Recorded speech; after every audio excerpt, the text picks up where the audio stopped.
I could tell as soon as Danny showed her that this lady was going to be trouble.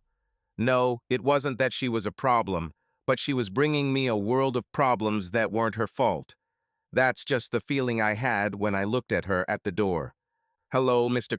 Carter?" she asked nervously. I could tell she was married, like most of my clients. "Nick Carter, ma'am." I nodded. "No, not like that boy singer, but sometimes I get mail for him.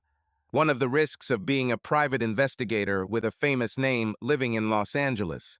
In fact, my father named me after a secret agent from the Jove spy novel series. We already had a last name, but my father just called me Nick. Not Nicholas. Nick. Fuck understand why." I stood up as I spoke and shook her hand. "How can I help you, ma'am?" "Your assistant said you could help me.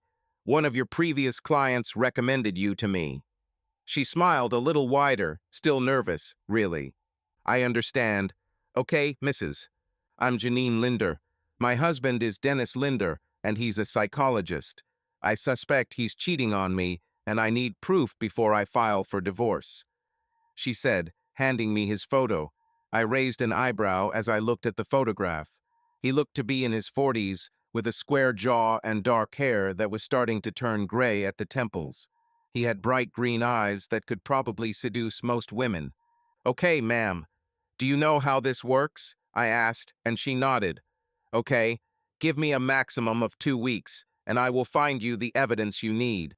For these 2 weeks, I charge $5,000. Is that okay with you?" "Yes, and half ahead, right?" she asked.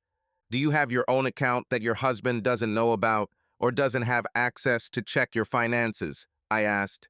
"Yes," she said. "I opened it a couple of months ago, so he wouldn't know if I hired someone to keep an eye on him. Your previous client says you're the best." She smiled as she handed me a cashier's check for $2,500. "Thank you, ma'am. Tell me how he acted suspiciously if you can.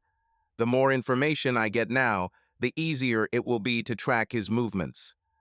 "Well, it's strange that I even noticed that he's cheating. He spends every night with me and on the weekends with us too. But sometimes when I call his office to invite him to lunch, his phone is turned off," she said. "Well, his meeting with a client might take a long time," I shrugged. "Normally you'd be right, but then there's the distance at home. He used to be unable to keep his hands off me, but now he barely touches me." Then I noticed the smell of perfume on his clothes. "At first I thought I was imagining it, but it wasn't my brand of perfume," she said. "Some of his clients might have hugged him, but how old is he?" I asked. "He's 44, she said, and I nodded. "Well, I've heard that men his age tend to lose their sex drive after they're 40. Could that be the reason for his emotional distance?" "You sound like you think I'm just stupid," she said angrily. "No, ma'am. I'm just trying to understand why you think he's cheating on you. I recognize that the smell of perfume is a strong indicator, but that could be a fluke. I'll take that case, but I also need to know everything. Can you remember how else he behaves suspiciously, except for turning off the phone? It always happens right before lunch on Mondays and Wednesdays. Other times he answers right away, but these days the call goes straight to voicemail." "Okay, I got it. Tomorrow is Wednesday, so I'll start my investigation then. I'll contact you as soon as I have something specific for you." I nodded and stood up from the table as she stood up too and shook my hand. "Thank you, Mr. Kens Carter. I hope it doesn't mean anything, to be honest. But I need peace of mind about this." She smiled warmly. She truly was a beauty, and if I hadn't been married, perhaps I would have considered comforting her. "Any time, Mrs. Linder. If I don't find anything in 2 weeks, you won't have to pay me the rest of the fee," I told her. This was my guarantee. "Thank you again, Mr. Carter," she said. "Ma'am, call me Nick. Mr. Carter was my father," I smiled, and she smiled back. "Okay, Nick. I'm Janine. Ma'am is too formal." "Okay, Janine. I'll contact you as soon as I have something. Danny, my assistant, should have your information, so I'll get your number from her." I walked her to the door and again promised to be there. Communications. As soon as Janine left, Danny came in and sat down in the overflowing chair in front of my desk. Daniela Velazquez has been my assistant for 6 years. Honestly, I would be lost without her, and I think she knows it. She is single, dates occasionally, but not often, and has the most beautiful deep black hair, brown eyes, and a great tan that comes from her Mexican heritage. She has a figure like J-Lo, only with a bigger butt and much bigger breasts. Yes, if I weren't married to the woman of my dreams, it would be difficult for Danny. I may be married, but I'm not dead, and I never touch. Well, except for hugging when Danny presses her D-pack to my chest. Okay, Chief, here's what I have for you now. She handed me a file she had compiled online about our goal. Danny is a pretty good private investigator in her own right, and I'm proud to have been the one who trained her. She's a quick learner, that's for sure. Dennis Linder, eminent psychologist. I looked at the file and alarm bells started ringing in my head. It seemed like a couple of years ago, one of his former patients had filed a malpractice suit against him, but the suit was abruptly withdrawn, with some stale answer as to why. It became more and more interesting. The former patient was a woman, and her husband divorced her shortly after the lawsuit was withdrawn. It was a wake-up call. I had a bad feeling about Dr. David Linder, and my gut usually doesn't deceive me. Danny, dig into this bastard a little more, okay? I have a bad feeling about him, I said, and Danny laughed at my phraseology. Ha ha, yes, I know. I opened that door myself, and thank you for not taking advantage of it. Any time, boss. She winked at me sweetly, then went back to her desk to continue searching on Bing about Dr. Jerk. Daniela is worth twice her weight in gold, and I know I don't pay her enough, even though I pay her really well. We are more partners than bosses and assistants. We split each case in a 6,040 ratio, including prepayment.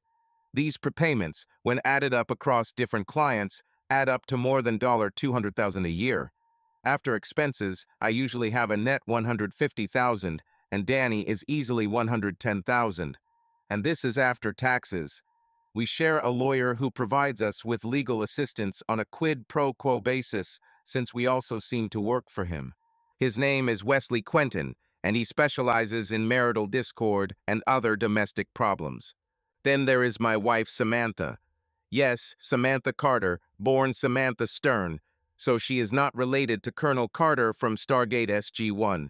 She calls herself Sammy in common parlance. I met Sammy 7 years ago when I left the company I was working for in Langley, VA, and moved back to Los Angeles. I was an insurance investigator for that company. It was a decent job, but after a client in Paris turned out to be a real asshole, I decided I'd had enough and decided to use my investigative skills at home. I had enough savings to start my own private detective business. That's it. Now nothing can be crossed out. Sammy is a real beauty. Tall, 5'8", which makes her as tall as me when she wears her 4 stilettos. Fiery red hair, sparkling blue eyes, measurements 34C 2436, and legs that reach to the sky. Her Angelina Jolie lips and sexy smile can melt hearts. I met Sammy when I solved my first case for my first client. He threw a party to celebrate it, and I was his guest of honor, and Sammy was the daughter of one of his friends. She saw me and I saw her, and it seemed as if the magnetic force of the earth was pulling us towards each other. We talked and danced and talked some more. I met her father, who turned out to be a good man, and he believed my usual story that I was a former insurance investigator who had decided to become a private investigator. I had some prospects, and during that evening I was able to land a few more clients. That was 7 years ago, and after 6 months of dating and 6 months of living together, we got married in a small ceremony with just her family and a few of our friends. My parents died a few years ago in a car accident while I was abroad and left me their house with the mortgage paid off.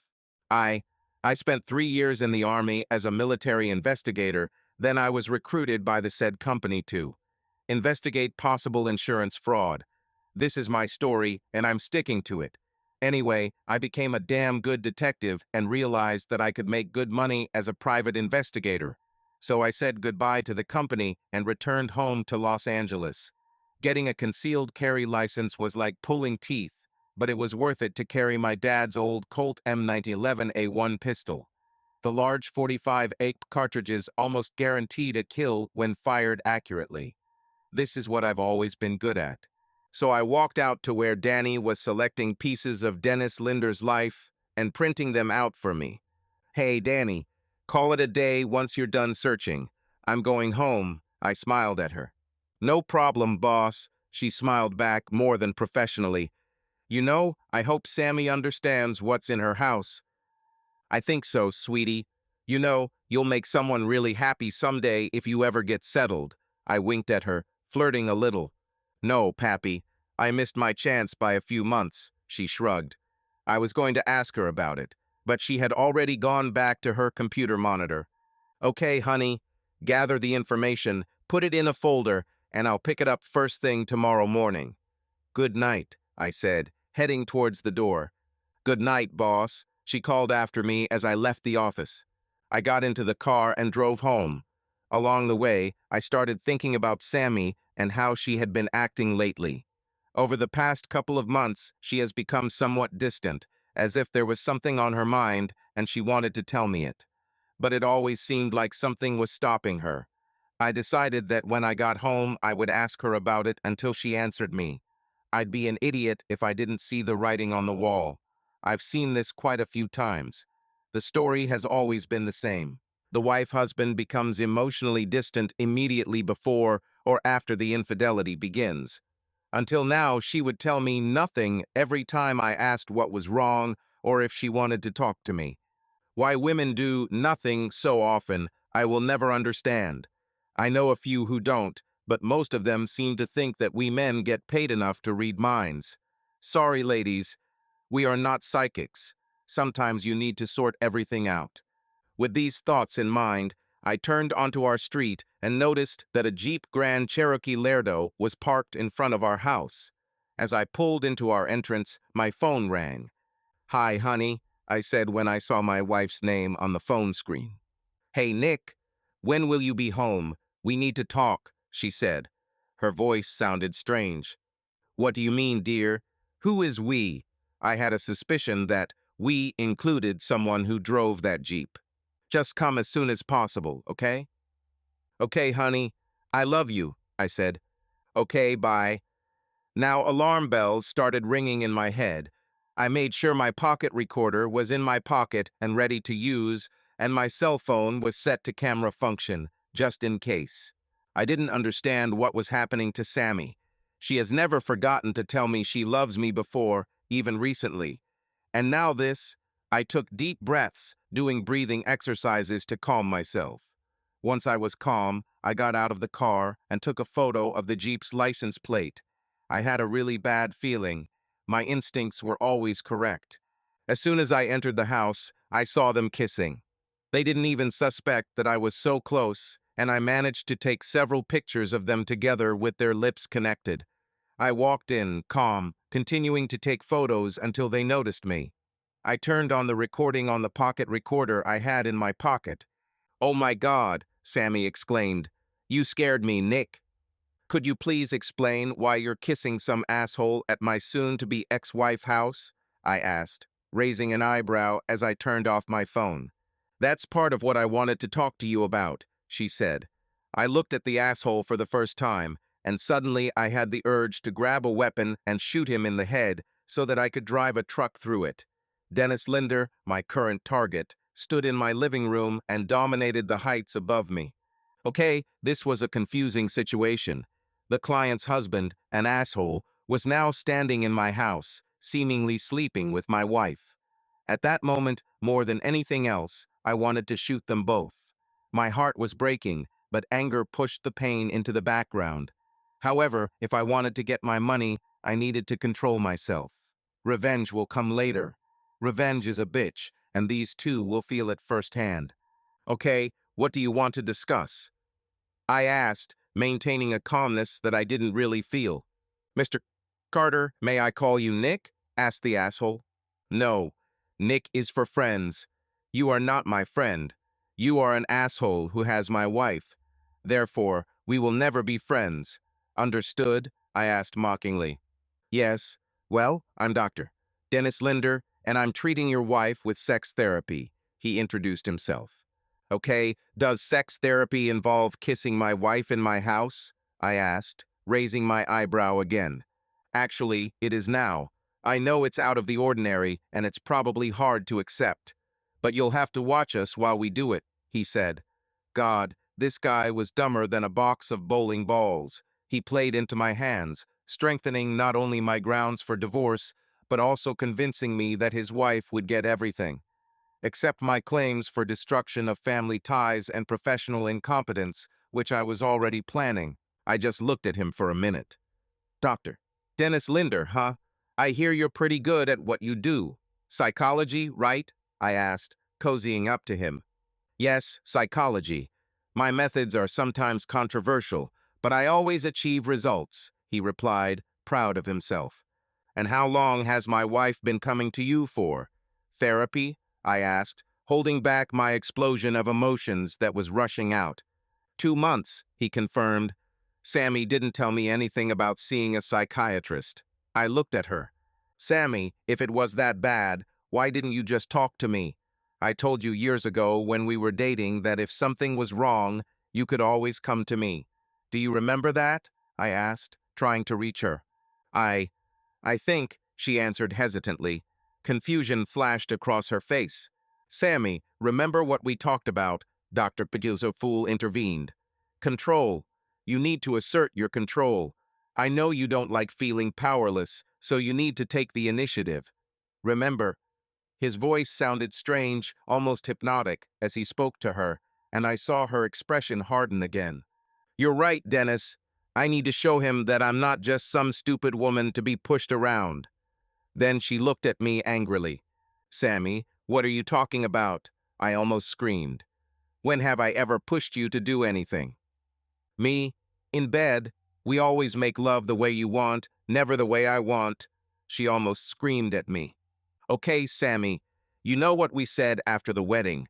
If we want to try something new, we'll just talk about it and see what happens. Remember? I asked. All you had to do was ask, and we could at least talk about it. Again, her expression became confused. But before Dr. Soul could say anything, her face hardened again. Nick, I need to do this. I need to see what other men are out there. You can watch or not, but I will do it, she said firmly. Sammy, please don't do this. Please. I really wanted to say give me more evidence. Please, but I refrained. I would have gotten a lot more evidence. I need this, Nick.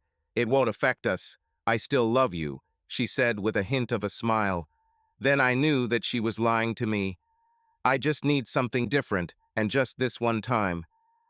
Oh, well, for the record, I don't want you to do this, and there will be consequences if you do it anyway, I said, shaking my head in what I hoped looked like resignation. I would reluctantly agree. Mr. Princess Carter, please let me do my job. Do you have a chair in your bedroom? He asked. He wanted to have sex with my wife on our marital bed. Note to self, burn the bed and buy a new one. Yes, there is. Wait, do you really want me there? I asked with horror on my face. It is necessary, yes, said Dr.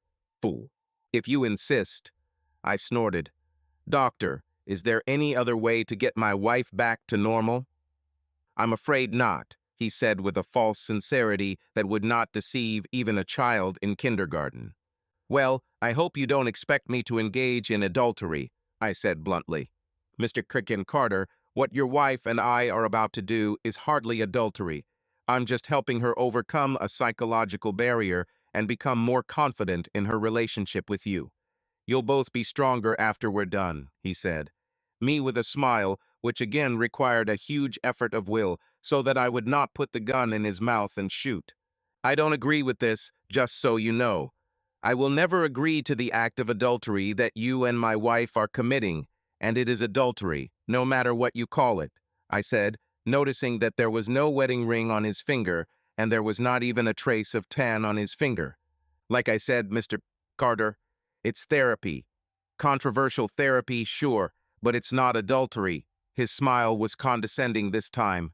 Oh, this was going to be a lot of fun after a little pain. Well, not pain. My love for Sammy had died, and I felt numb and a desperate need for justice for what I was going to do to that asshole after he was done having my soon-to-be ex-wife. I still don't agree with that, I said, shaking my head even as I followed them into the master bedroom. I secretly took out my iPhone and started recording video while he undressed Sammy and made her lie on the bed. She willingly spread her legs for him as he undressed as well, neither of them looking my way as I sat down on a chair to take off a lot of the material. "Last chance, you two," I said. "Don't do this. This is being done without my consent." The doctor looked at me, noticing my iPhone sticking out of my jacket pocket, but he didn't realize that he was recording a video. He snorted derisively, "Like you have a choice." Then he started having sex with Sammy, and that was all I needed to see. That was all I needed to write down.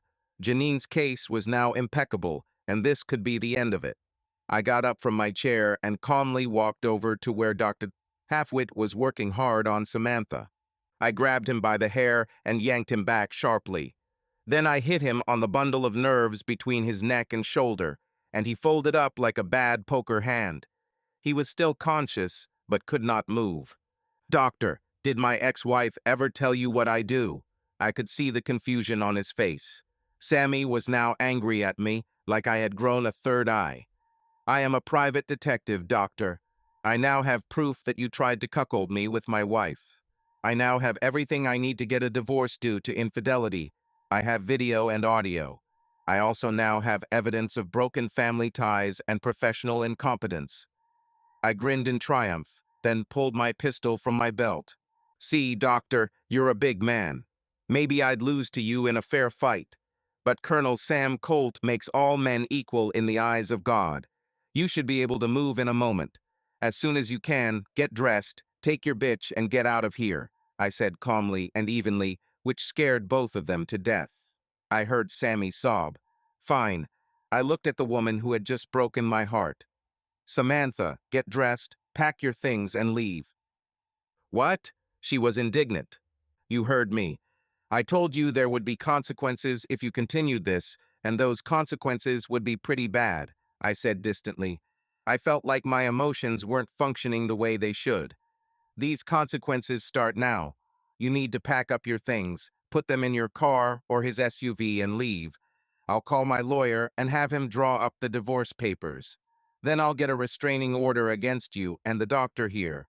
I'm just glad that we don't have children. And I'm very glad that I will never be the father of your children." I shook my head. "Sammy, you broke my heart. I hope you deserve it." My voice cracked during that last sentence. "I can't believe I never really knew you, Samantha." I called her by her full name because I knew she hated it, and because she knew that I only called her that when I was angry. "Samantha, remember our conversation not long before our wedding? The one where you talked about fidelity. Remember that conversation? The one where you said you wouldn't tolerate cheating? The one where you said you have zero tolerance for cheaters? Well, darling, this qualifies. I saw the wisdom in your words that day and accepted your philosophy." The asshole came to his senses before she could respond and seemed to be seriously considering throwing himself at me. I walked away from him, still keeping Sam Colt aimed at him. I also made sure I kept Samantha in sight. "You're making a mistake, Mr. Getz Carter." "I'll sue," he snorted. "No mistake. I caught you in bed with my wife and thought she was taken by force. Who will the cops believe? The respected private investigator who caught the rapist, or the man who claims it was all consensual? Look at Samantha, doctor, look at the agony on her face. The agony that she was hurt. It's good that I came when I did, isn't it? Now, maybe I should call the police and report it." His face paled as he hesitated, and then decided not to take any chances. "Okay, no harm, no foul," he tried to joke, but the joke fell flat. "No charges." I noticed that he still hadn't mentioned his wife. It was interesting. He probably thought he was keeping a secret from me, and I would let him have that illusion. For now, but I needed to push him a little. "I'm sure the news stations will love this story. Private investigator caught wife in bed with her psychologist. News at 11. I shook my head with disgust on my face. That's when he turned pale. "No, you can't make this public," he almost shouted. He dressed quickly, making sure he took everything he came with. "Please, don't make this public." Now he was begging. I pressed him. "If you pay back all the fees my soon-to-be ex-wife paid you, I might consider it. But I will still file a claim for destruction of family ties and professional incompetence," I said, backing him into a corner. "Done, whatever," he said with a scared look in his eyes. "Everything I want. Oh, there are many possibilities. But no, I wanted him to feel fear. I wanted him to experience the fear of inevitable despair, the complete destruction that awaited him. I liked to enjoy it, and I didn't feel guilty about deceiving him like he had deceived me. The difference is that while he had my wife, I was going to ruin his life. As soon as he got dressed, he ran out of my bedroom, and I heard the front door slam as he broke all speed records running away from me and my house. I looked at Samantha, and I could tell she saw the anger in my eyes. "Nick, we can get through this," she pleaded, shedding crocodile tears. "Please, darling." "Where was honey when I got home, Samantha? Where was the love then?" I asked sarcastically. "Get dressed, pack your things, and leave," I said. "You have an hour. Since Dr. Gojad Fool wants nothing more to do with you, I suggest you go to your parents." Samantha looked at me in complete shock. She then began to dress and pack her things without enthusiasm. I let her use all 4 of our suitcases, knowing that I would just buy new ones. I walked her to the car, in the kindness of my soul, helping her carry her suitcases to the trunk of her car. In other words, I dumped them in the driveway next to the trunk of her car. Then I went back into the house and slammed the door behind me. I called Wes and asked him to apply for a restraining order through the night judge. I named both Samantha and Dr. Dennis Linder in the complaint. Then I asked him to start filing papers for divorce, a claim for destruction of family ties and professional incompetence. An hour later, both the locksmith and the guys from the furniture store finished their work, and I paid for their services with a credit card. I called the credit card company and canceled Samantha's credit cards. I then called my bank manager at home and asked him to cancel Samantha's debit card. I did not explain the reasons, but as the main owner of our accounts, I considered it necessary. I didn't trust her anymore. For those who think I've gone too far, go fuck yourself. I poured myself a couple of glasses of Chivas. I usually prefer beer and love it more than any other drink. However, I needed something stronger, so I poured myself a glass and sipped it, thinking about the disaster that my marriage had become in such a short time. Somewhere around 7 in the evening, I felt like I was going to lose control. I called Danny. "Hello, Chief," Danny answered. "Hey, Danny, I didn't want to call you after work, but I need your help tonight," I said, proud that a couple of glasses of Chivas didn't affect my judgment or speech. "What happened, Chief?" she asked. I could never deceive her. "It's complicated, and I don't want to talk about it on the phone." "Just come to my house," I said, feeling the walls begin to crumble in my mind. "Okay, Chief, I'll be there." She hung up before I could answer. Bless this girl. 10 minutes later, she knocked on my door. I got up from where I was sitting, looking at the empty TV, and went to open it. As soon as I opened the door, Danny rushed into my arms and hugged me tightly. She slammed the door behind her with her foot, and then pulled away from our embrace to lock it for dead. When she turned back, she grabbed my hand and pulled me back onto the couch.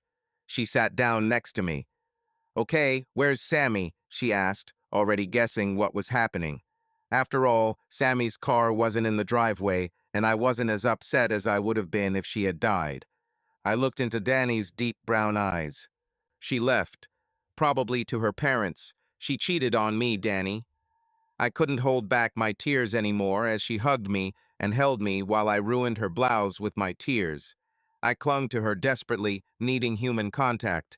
When I finally cried, Danny carefully pulled away and looked into my eyes. "Nick, listen to me. Are you absolutely sure Sammy cheated on you?" Not trusting my voice, instead of answering, I took out my pocket recorder and turned it on play, placing it on the coffee table. Then I opened my mobile phone, turned on the video, and handed it to her. Danny watched and listened, and more horror appeared in her eyes, while I went to grab 2 beers from the refrigerator. When I returned, there was a dark fire in her eyes, and she stopped the recording and video. I opened both bottles of arrogant bastard ale and handed one to her. Esa maldita para palas, Danny suddenly exploded after taking a sip of bitter ale. That damn bitch, wow, Danny didn't mince words. I smiled ironically at her words. Danny is loyal to the core, and she is loyal to me. She took another long sip, then took several deep breaths. Nick, what are your plans? She asked, placing her hand on mine. Because whatever you have in mind, I want to be in it. Nuke the doctor. I have reason to suspect that Sammy may have been under the influence of hypnosis. If so, I want her to get help, I said, my voice hoarse from crying. If there was even the slightest possibility that the asshole had somehow zombified or coerced her, I'd like to know how. But as for Dr. Days, a fool himself, I want him and everyone around him to burn, except for his wife, who you met earlier in the office. Turns out she was right about him cheating, and it was with my own wife. This is some kind of twisted nonsense, Nick. Danny shook her head in sympathy. But okay, what's our first step? Reconnaissance, of course, I managed to smile, controlling my feelings for the moment. Now that I was for the cause, it was easy for me to go back to a professional mask. I'm going to visit his office in a few hours. If you don't like breaking and entering, you don't have to go. The hell with it. I said I'm with you, Chief.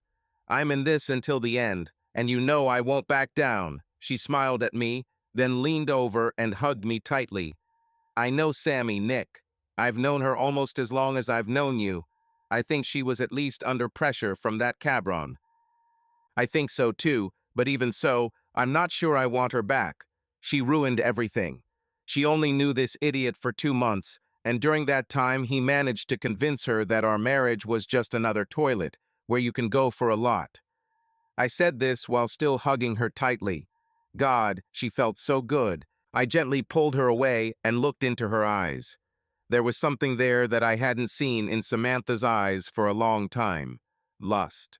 Pure naked lust, and I was sorely tempted to kiss her right then. 2 things stopped me.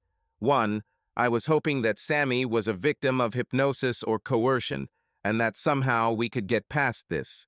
2, even if she turned out to be more inclined than she seemed, I was not going to stoop to her level and cheat with anyone, not even with Danny. Danny, I know what you're thinking, and you have no idea how tempting it is right now. But we have work to do. I struggled to squeeze out the words through my iron will. I strengthened my resolve and continued. We'll stop by the office to pick up the van. Okay, boss, she said, holding back her feelings. It didn't take a rocket scientist to figure out that she'd always had a little crush on me. We flirted back and forth, but I thought she was content with just flirting. But now that Sammy was out of the picture, at least for now, it was obvious that she wanted more. Part of me was dying to give her what she wanted, and that part of me wanted it just as much as she did. But, and here's the main thing, I was not going to do what my wife did. No, my revenge will be much worse if everything goes the way I fear. Plus, I didn't want to hurt Danny, and I knew that if Sammy did get influenced or hypnotized by Dr. Fool, Danny would suffer greatly if or when I decided to deal with Sammy. We left in her car and picked up the van from the office. I took the Comcast logo magnets out of the back and attached them to the sides of the van. Urban camouflage clothing. Gotta love it. We pulled up to Dr. Dennis Linder's offices around 11 p.m., and I entered the office building, picking the lock. I wore soft calfskin gloves that prevented fingerprints but allowed enough freedom of movement that my dexterity didn't suffer. Picking the lock was child's play, and once I was inside, I made sure my earpiece was working properly so I could communicate with Danny. I hear you perfectly, Chief, she said. I had a small 50 GB USB drive with me. I was going to examine his computer as well as his file cabinet. I wanted to take a good look at his business. If he did this to my wife, I wondered how many other wives he treated this way. The security system was child's play as I called security, introduced myself as Dr. Linder, and said I had forgotten my password. It's amazing that the power of a good bluffing game can achieve so much. I sounded authoritative, a little arrogant, and they believed me without further questions. Amateurs, Danny laughed through my earpiece. Exactly, I laughed quietly as I picked the lock of the doctor's office. I went straight to his computer and woke it up. There were no family photographs on the table. Gee, he didn't really like his wife. I shook my head at the fact that this asshole, who had a damn attractive wife at home, was cheating on at least one of his patients. The computer was password protected. Crap, crap, crap. Okay, don't panic. I went over in my head what I knew about Dr. Linder. He was smart, although not very streetwise. He was cunning when it came to seducing women. On the way here, Danny told me other details that she found out about Dr. Cheer Trash after I left. He was a serial sexist, if you read between the lines of other patients who sued him for medical incompetence or even accused him of sexual assault. These charges were then withdrawn without compelling reasons, just some cliché misunderstanding when the police asked about it. I already hated this guy. Now I was ready to kill him slowly and with great pleasure, enjoying watching him suffer extreme physical and emotional pain. So, given his penchant for women, I tried Romeo as the password. Access is denied. Casanova. Access is denied. Lothario. Access is allowed. What a predictable asshole. Finding the required files was easy. Wow, that son of a bitch was smug. I inserted the flash drive and downloaded its entire special patients section, which almost filled the entire 50 GB. I noted some names including Samantha Carter. This damn bastard, he had video files of Sammy. Okay, as you wish. I removed the flash drive and put his computer to sleep. Then I started rustling through his file cabinet. I found Sammy's file, but there was nothing in it that indicated what they were doing. So he wasn't a complete idiot to record his sexual conquests in paper files. Is there anything, Chief? Danny asked through the earpiece. Many things, dear, I replied. Nothing on paper, but I have about 45 gigabytes of videos that he recorded with quite a few of his patients. Damn. Okay, we'll have to watch this when we get home, she said. I got a strange feeling from the way she used the words we and house in the context of our immediate plans. When I left the office, I made sure that all the doors were locked and there was no trace of my presence. There was not a single CCTV camera, just a phone call I made from an untraceable number on a burnable phone. Voice identification could be a problem if someone was interested enough, but I wasn't going to worry about that right now. It was already after midnight when we returned to my house. We walked inside after I closed the garage door, and before I could say anything, Danny caught up with me. I'll stay the night with you, Nick, she stated firmly, leaving no room for argument. Okay, I shrugged. You can stay in the guest room. No, Nick, I'll stay in your room in your new bed, and I won't take no for an answer. You shouldn't be alone tonight, even if we don't have sex. And so she laid all the cards on the table, revealing the invisible elephant in the room.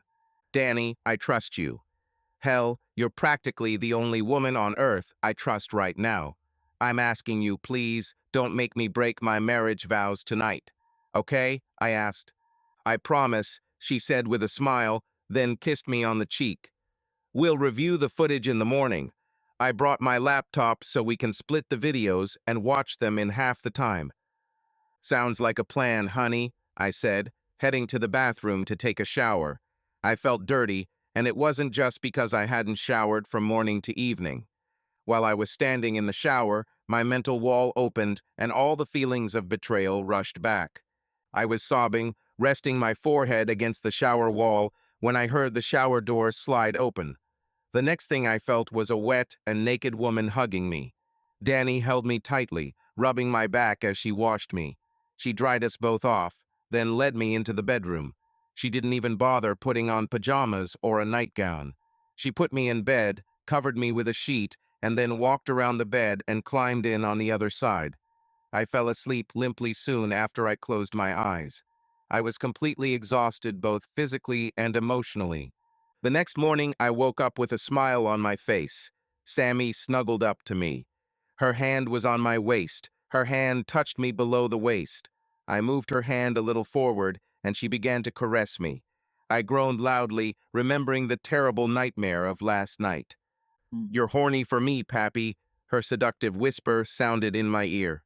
"Crap," I exclaimed, and then jumped out of bed as if it were on fire. It was real. This wasn't just a bad dream. Sammy actually cheated on me and left me. Danny stood up and hugged me tightly. God, she really went all out with me. I decided to nip this in the bud. "Danny, listen to me, okay?" I said in a hoarse voice. She nodded reluctantly, and I continued. "Danny, I'm sorry about what just happened. I thought yesterday was just a really bad dream. I'd be lying if I said I didn't think about you like that sometimes. But I love my wife, or who she was before that bastard got her. But I promise you one thing right now. If Sammy went through with it willingly, I will divorce her when it's done. If you still want me, I'm more than willing. Try with you, okay? And that's one of the reasons why I fell in love with you." She sighed with a mixture of admiration and irritation in her voice. "You are the most honest person I have ever met." "Thank you, honey." I kissed her cheek as I released her young body. I finally had the opportunity to look at it without tears in my eyes, and it literally left me speechless. God, I was tempted like never before. "Like what you see, Pappy?" She looked at me with a seductive smile. "Aha!" I managed to get out with difficulty. My brain was deprived of oxygen. My size has become huge compared to normal. Danny looked down, smiled, but did not extend her hand to me. "When this is over, and if you don't get back with Sammy, I'll have you for the rest of our lives, Pappy," she whispered. "Danny, if I'm not with Sammy when this blows over, I'll let you," I whispered back, then stepped back and ran into the bathroom, locking the door behind me. After that, I was able to urinate with relief.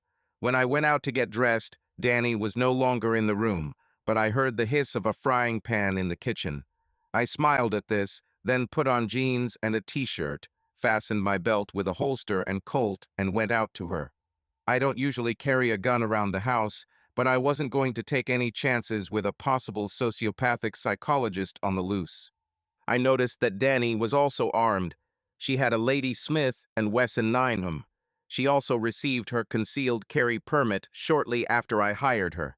"Smells delicious," I said with my first big, sincere smile since all this trouble began. "Thanks, Nick." She gave me a sweet smile and then went back to flipping the omelet she was making. I smelled bacon, cheese, and salsa. She really knew a lot about food. She was wearing one of my old t-shirts and the jeans she wore last night. Her blouse was still on the floor in bedroom.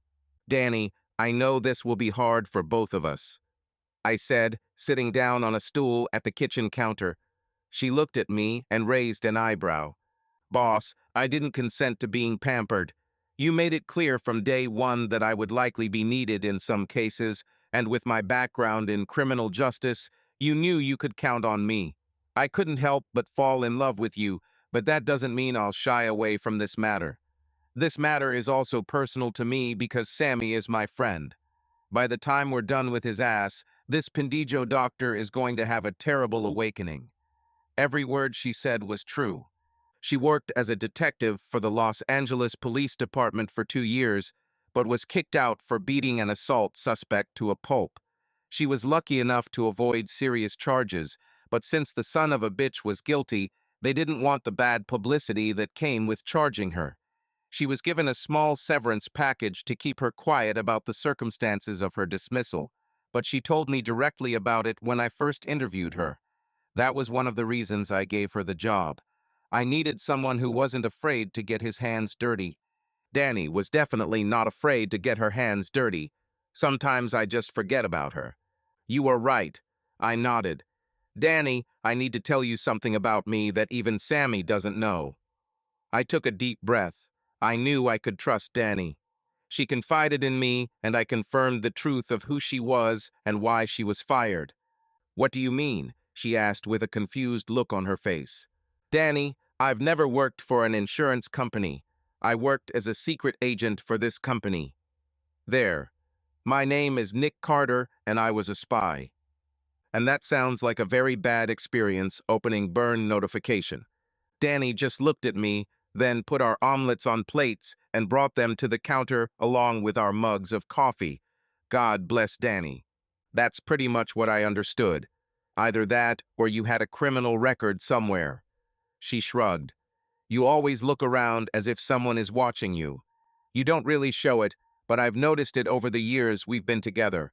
You know a lot about bugs and how to use them. You know a lot about bugs and how to quickly connect your phone, and your lockpicking skills are on par with the best nightmare thieves.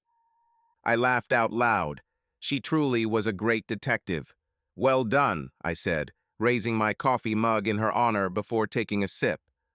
Just right. And you make the best coffee in the world. Just so you know, I added. A smile appeared on her face. Thank you, boss, she said. I'm not just a pretty face and a hot body, you know. She winked at me. I know. If that was all you were, I wouldn't hire you, I shrugged. She leaned over and kissed me on the cheek. Thank you, Nick. No matter how things turn out, thank you for everything, she smiled. Hey, you sound like you're going to leave. This won't happen, I chuckled. You will work with me until we are both old and gray. She thought for a moment. You know, you're right, she smiled. I couldn't leave even if they paid me $1 million a day. Okay, I said, because I can't afford it, and you're the best assistant I could ever ask for. I'm glad you finally admit it, boss. Now eat before I hit you. She stuck her tongue out at me, and I responded in kind. Then I got serious about eating, and Danny's omelet was incredibly delicious. God, this girl has golden hands. Of course, Sammy was a tornado in bed. Was my tornado in bed, and she cooked quite well. But, and you knew there was a but, Danny's skills in the kitchen easily outshone Sammy. If she was half as good at sex as she is at cooking, I would seriously consider trading one for the other, even if Sammy was brainwashed by Dr. Pinna's mushroom. It might seem cruel, but she gave in too easily without consulting me at all. I couldn't believe she went to see a quack psychiatrist and didn't discuss anything with me. It wasn't like her. She used to tell me everything at the initial stage of our relationship. It's only been in the last couple of months since her therapy that she has cut me off almost completely. As soon as breakfast was finished, I helped Danny wash the dishes. As soon as we finished, she suddenly put her arms around my neck and pulled my face towards hers. She kissed me passionately, and for a few seconds I responded with an equally passionate kiss. Our tongues fought for dominance, and then I retreated, blushing like a schoolboy. Sorry, Nick, she said quietly. No, Danny, I don't think either of us regrets it, I laughed. Damn, I wish I had met you before my wife. And I'm sorry, she said sadly. Crap. Someone is bound to get hurt no matter how things turn out.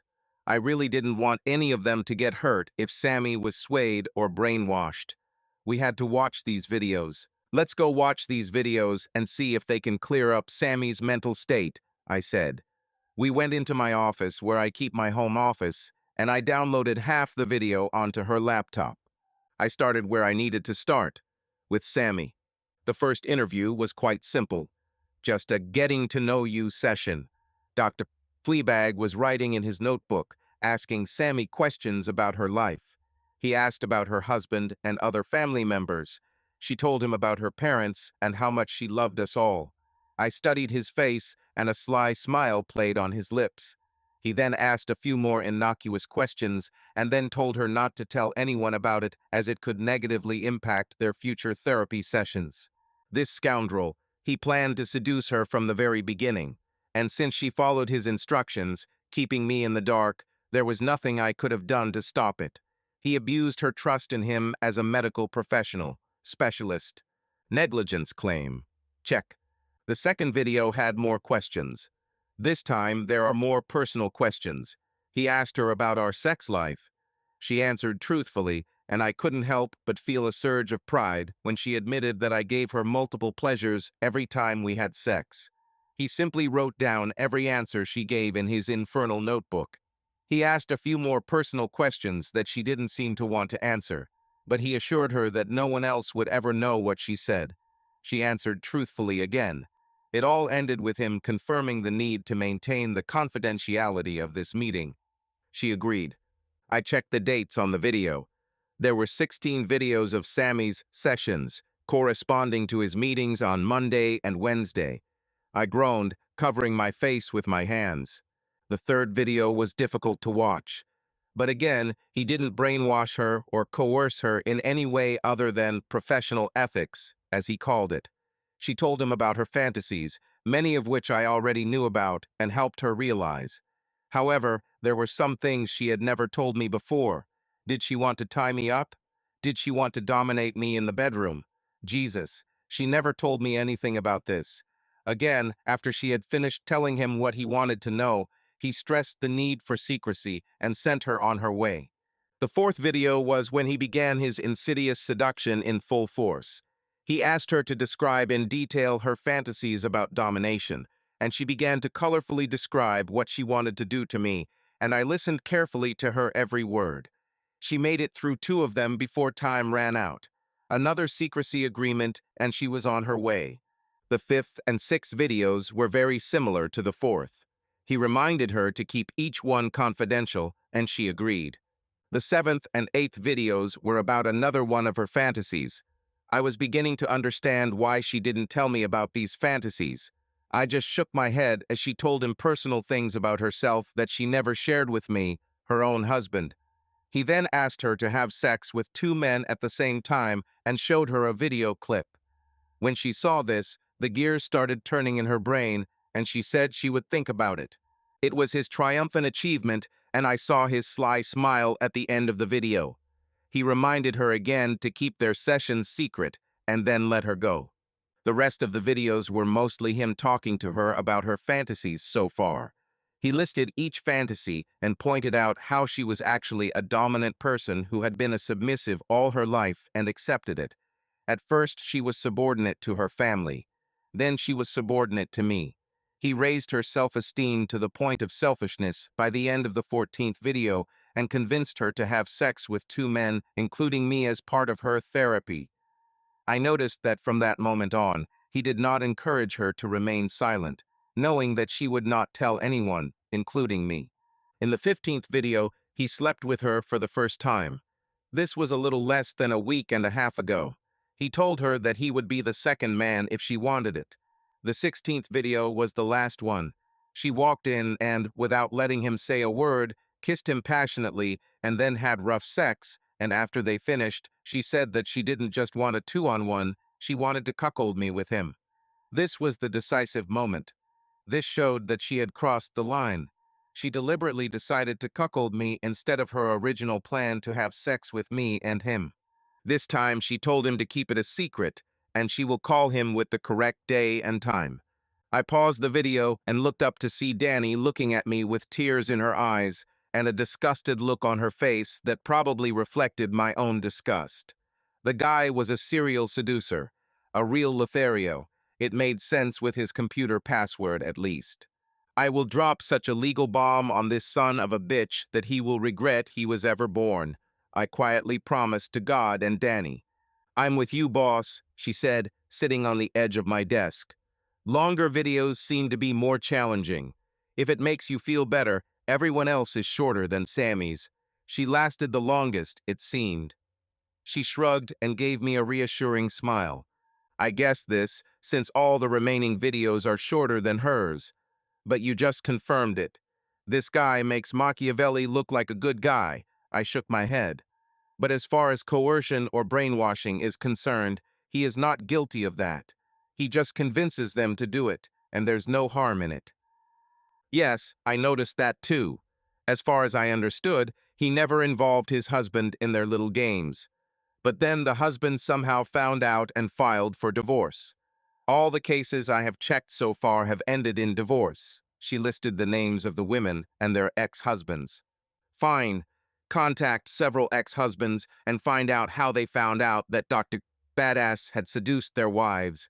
I need to talk to Janine. I shooed her out of the room, then took out my cell phone and called Janine. Hello? Janine, this is Nick, I said in a controlled voice. Oh, Nick, thank you for calling. Are you going to start your investigation today? She asked. Actually, I have already completed it. You were more right than you think. Can you come to my house tonight or tomorrow morning? We need to discuss some things, both personal and professional. Do not get me wrong. I'm not proposing to you, but this matter is too close to my heart, I explained. Can you clarify what we're talking about, Nick? She asked. Not on the phone, ma'am. Better tonight or tomorrow morning. My assistant Danny will also be here as she has information she wants to share with you, I told her. What is your address? I gave her my address, and she said she would be here in 10 minutes. 11 minutes later, I heard a car in the driveway. I checked and saw that she arrived in a beautiful Jaguar XJ6. I opened the door for her, and Danny brought her coffee while I went to get mine and Danny's laptops. I set both up on the coffee table and I sat on either side of Janine as I started explaining things.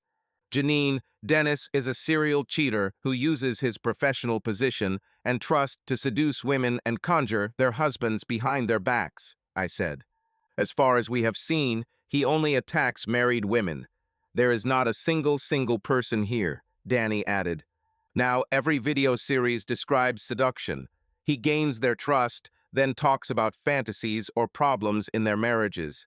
He uses this information to seduce them into doing exactly what he wants. He doesn't coerce or manipulate his victims, but he is a serial offender, as you can see, I continued, showing her a series of videos. She sobbed when she saw how many there were. How the hell could he hide all this? She exclaimed, her face turning red with anger. Janine, please calm down. There's more, I said, swallowing the lump in my throat. More? She looked at me as if I had just fallen from another planet. Yes, ma'am. As I said on the phone, this case is too close to me. You see, my wife was his last conquest. I showed her the name Samantha Carter on the video series I highlighted. Oh my God, I'm so sorry, Nick. Janine hugged me tightly. He will pay for this. Be sure of this. He will pay through the bloody ass that I will give him for all this rubbish. Janine, how much is your husband worth in money? I will file a claim for alienation of feelings and medical malpractice against him, I said. Don't worry. I will introduce you to the best divorce lawyer in California. Wes will take care of you and get you the best he can. Janine laughed. Oh, honey, Dennis is worth over $250 million, including his properties around the world. He has a lucrative practice, his books are bestsellers, and he has been a guest on Dr. Phil several times. He made most of his money from his books, though. Fine. I suggest striking with lightning speed. We will hit hard and fast, but it will probably take a few days to prepare. Do you trust us? I asked, pointing at myself and Danny. Yes, she said. You've lost a lot too, Nick. I'm sorry for that.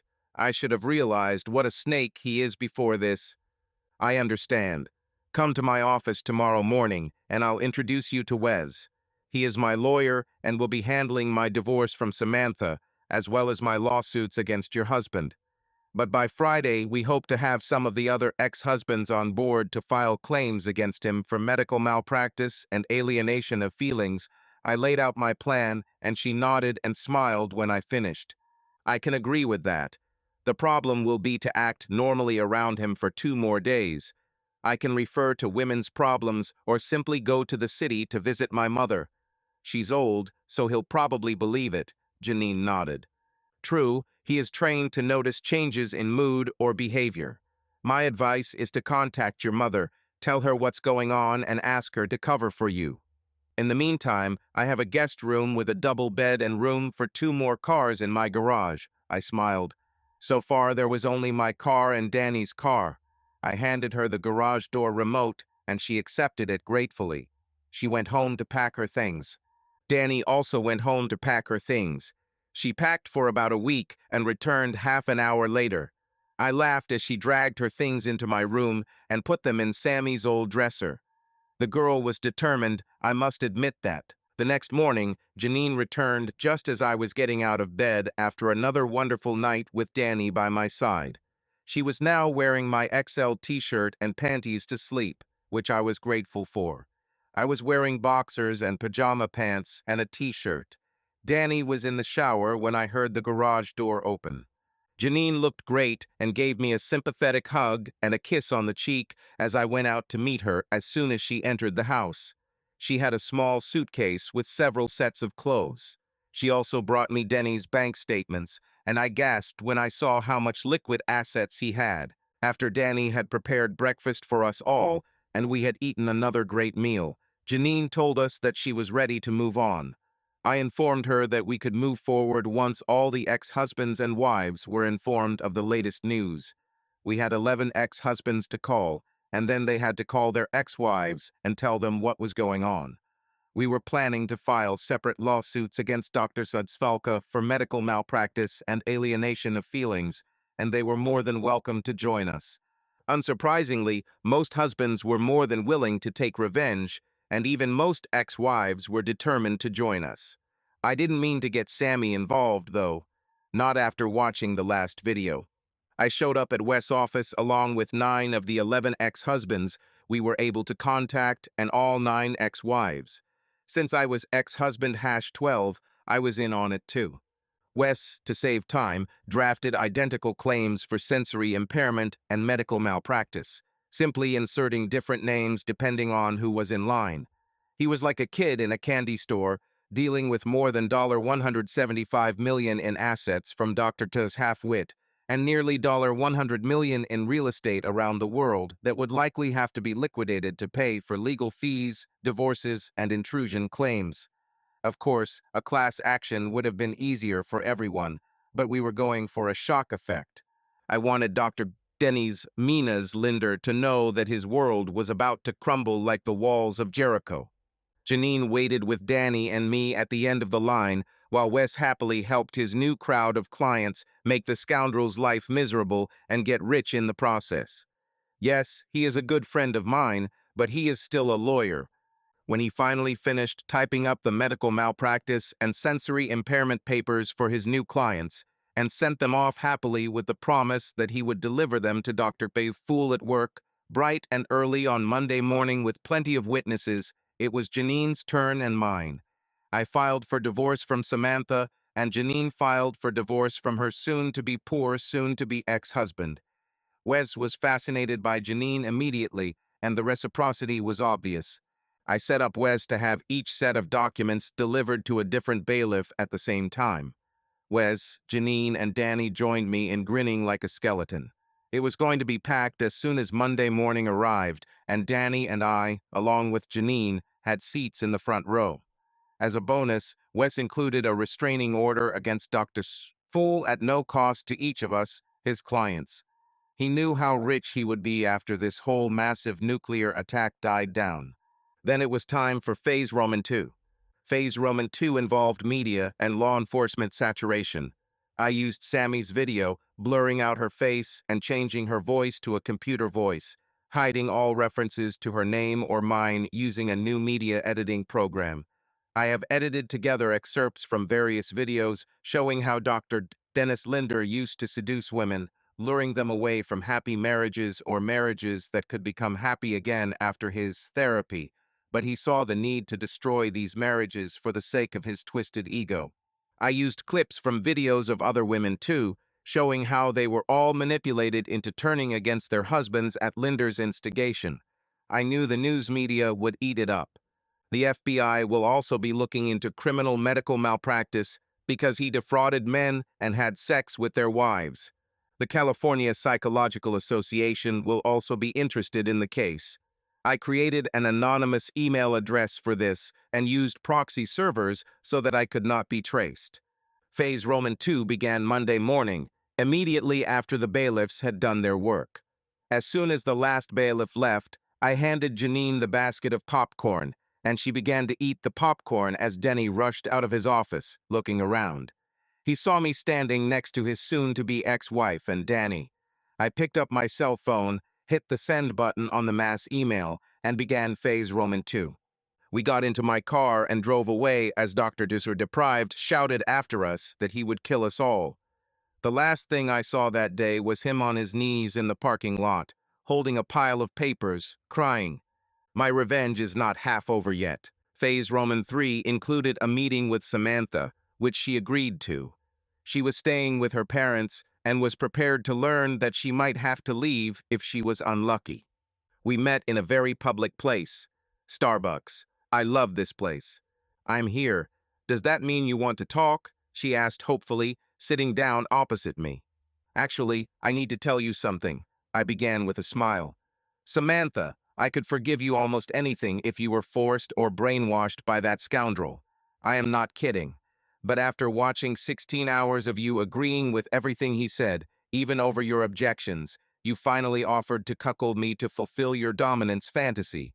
This is something I cannot forgive or forget. I slowly shook my head. Sammy, I was ready to do almost anything for you.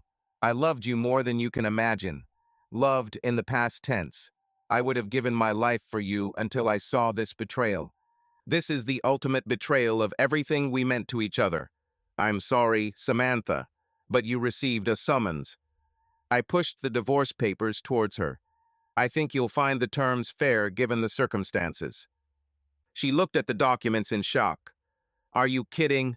I wasn't in my right mind, honey. Please, you have to believe me. She panicked, and then I put the other shoe down. If I were you, I'd figure out what to tell my parents, Samantha. Something tells me they just received an anonymous letter showing what kind of daughter they raised. I stood up and walked out, leaving her in stunned silence. Wes asked Janine out on a date, and she accepted. I vouched for his integrity as much as possible. When she asked about it, I said, "He's a divorce lawyer." I shrugged. "Then I'll just have to keep an eye on him," she smiled. "But seriously, he's a good guy. I wouldn't work with him if that wasn't the case," I said, relenting. The next day, Wes called me and told me that Sammy and her lawyer were at his place and wanted to talk. I agreed and went there with Danny as moral support. "Okay, I'm here," I said, sitting down across from Sammy and her lawyer, who looked a little like Gloria all red, while Danny sat with Wes and me. "Mr. Carter, I'm Gino Brooke. I will represent your wife in this matter. From what she told me, you completely ruined her, so I'm taking her case pro bono. Let me start by saying that these conditions are unacceptable," she ended her initial tirade. "Miss Albrook, let me point out that I have enough evidence to convince any judge and jury of my point of view. They show my soon-to-be ex-wife planning with her lover to put a spell on me. It was her proposal, too. For the record, I do not adhere to this lifestyle and never will. Given the circumstances, I believe that my offer is more than fair," I finished, leaning back in my chair. "Where is this proof?" asked Miss Albrook. Wes, thank God, had launched the DVD he had recorded of the last 2 sessions between Samantha and the doctor. It also had footage from my pocket recorder and video from my iPhone onto DVD. The video showed how they planned it all, with her playing the role of a confused and helpless victim, wanting to explore her sexuality, with Dr. Sislinder egging her on. Then it switched to my recording when I walked in and found them together. Then an iPhone video of them having sex on our marital bed. Then I pulled him off her and threw him on the floor. "I've got the rest if you want," Wes said with a triumphant smile. "Just say the word and I'll make copies of everything for you." Gloria Jure looked like she would rather be anywhere else than here at this moment. She looked at the proposal I had Wes prepare. Actually, it was pretty fair considering everything I had been through. She would have received $75,000 and a payment on her car. She would have her things, which she could take at my discretion, and an apartment paid for by me for the whole year. There were no children, so there was no provision for child support. There is no alimony either. I refused to pay her until she got married again. But the apartment was really good. After consulting with Samantha, Gloria's younger clone looked at me. "We agree, Mr. Carter." "Wise decision," I smiled. We signed everything in the right places, Jean certified the documents, and they were to be presented to the judge in 30 days. Those 30 days went by so slowly that I wanted to tear my hair out. Every day Danny and I kissed like teenagers, but I still couldn't fully move on to being intimate with her. I wanted this, as you can probably imagine, but I was stubborn, or as some might say, stupid. By the end, I was more inclined to think that I was stupid. The day of judgment has finally arrived. We hadn't had an affair since the Linder case, so it was excruciating waiting for the clock to tick down until we could officially be together. When the judge hit the gavel, I hugged Danny and kissed her so hard our heads were spinning. Sammy came up to us when we broke away from each other. "I'm sorry, Nick. For everything it's worth, I ruined the best thing I ever had." She was on the verge of tears, looking at Danny. "Danny, please take care of him, and don't be stupid like I was." "Sammy, I fell in love with Nick from the moment I saw him for the first time. I kept my distance because he loved you with all his heart. I kept my distance because you were my friend too. You're both still my friends, but when you did what you did to him, I couldn't stand by anymore. And I'm not sorry either. I love this man, and I promise I will take care of him for the rest of our lives," Danny said in surprise, but it also surprised Sammy, and she hugged her friend tightly. Danny moved in with me within the 30-day wait. It was something we could do while I waited for my stubbornness to wear off or for the divorce to come.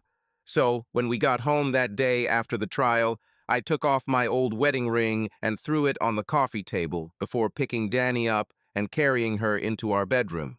"Oh, Pappy," she laughed as I threw her on the bed and got naked in a matter of seconds. She also undressed, which didn't take long. It took 2.5 years for the full impact of my nuclear attack on Dr. Dennis Linder to wear off, and many people felt the effects in one way or another. Several couples who were torn apart by the jerk's actions eventually reconciled and remarried after receiving compensation for and negligence claims. Fine. Good for them. I heard from Samantha shortly after all medical malpractice claims and class claims went to trial against Dr. Diptard. Anyway, Samantha now lives in Vegas and has become a dominatrix. Looks like this is right up her alley with the crap Linder uncovered in her psyche. Her parents still don't talk to her thanks to me giving her a surgical blow by sending them a video of her and her lover plotting against me. Well, she brought this on herself. After Janine divorced him, of which she got well over half, all the criminal charges hit all Denny like a ton of bricks. He did everything he could, but lost his license, and, after completing all the lawsuits, was forced to declare bankruptcy. However, this did not prevent all those whom he offended from receiving due compensation. It just delayed it a little. Someone who will remain anonymous paid the good doctor a visit one evening before his criminal trial began. Whoever this man was, he beat Dr. Douchebag so badly that he had to be hospitalized for several weeks. Wes and Janine dated for 6 months and got along so well that they got married, with me as best man and Danny as maid of honor. Wes made enough from all the lawsuits to retire, and they planned to spend their golden years together. The trial was largely open and shut as Dr. Jerk's lawyer was unable to get video evidence of Acilio seducing all of these women. He was found guilty on all counts. When Denny the boy went to prison, he only lasted 2 days before guards found him hanging in his cell. It seems he fell so low and so fast that he decided to hang himself rather than face the ruins of his life. Fine. One less problem for society. The scumbag who had ruined so many lives was now literally hanging by a rope. Fitting, if you ask me. With his passing, and since he never changed his will, Janine was only too happy to use her large inheritance funds to settle with those whose lives her now deceased ex-husband had ruined. As for Danny and me, we got along well thanks to my claims. $15 million in total. $15 million, I said, pressing my little finger to the corner of my mouth. We are now also retired and raising our 2 children. Our son, Nicholas, since Danny insisted on giving him his full name, which I, of course, immediately agreed to, has already become a real fidget and will be starting kindergarten next year. Isabel, our daughter, is the sweetest child I have ever seen. We are happy now. This case, my last case, was a mixed bag for me, but everything ended well. End. Subscribe to our channel so that your love doesn't cheat on you, and go ahead and listen to the next story, because this story is nothing compared to the next one. If you're under 18, don't even think click to the next one.